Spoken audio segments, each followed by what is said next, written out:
So in the last video I did on serratus anterior, I want you to go back to that video first and make sure that you know what that is and that you can access that muscle first. So I'm just going to go right to where we left off from that.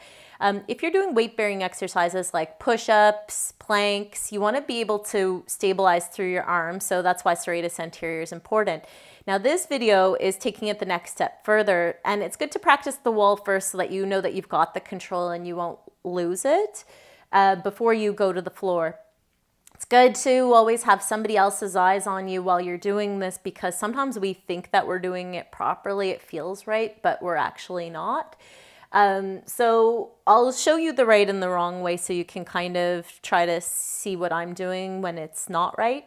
So first I'm going to put my hands about shoulder width apart on the wall, and I'm going to stabilize my arms, engaging the triceps and getting that outward rotation through the arm, inward rotation through the elbow. And I'm going to engage serratus anterior.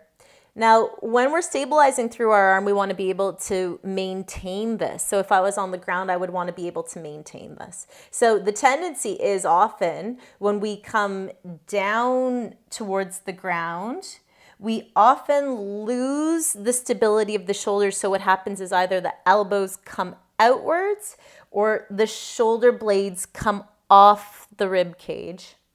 So I'm going to do a couple that aren't good first. So if I was coming down and my elbows are coming out, some people do this to access different muscles, but it's nice to engage the rotator cuff and to actually center the head of the shoulder in the socket when you get that rotation inwards and you don't lose it as you come in. So I'm kind of squeezing my elbows together to keep that outward rotation as I come down. And it's like my shoulders plugging into the socket.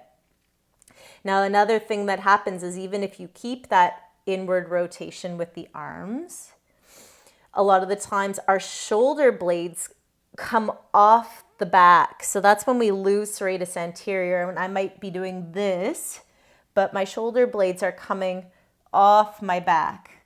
So I want to try to get serratus anterior engaged. So my shoulder blades are hugging up against the back. And then maintaining that as my first priority, I'm coming down through the arms, the elbows are coming in, and then I push back up. So I'm not letting that shoulder blade come off the chest wall. I'm keeping it exactly as it was in the plank position as I bend the elbows and come back.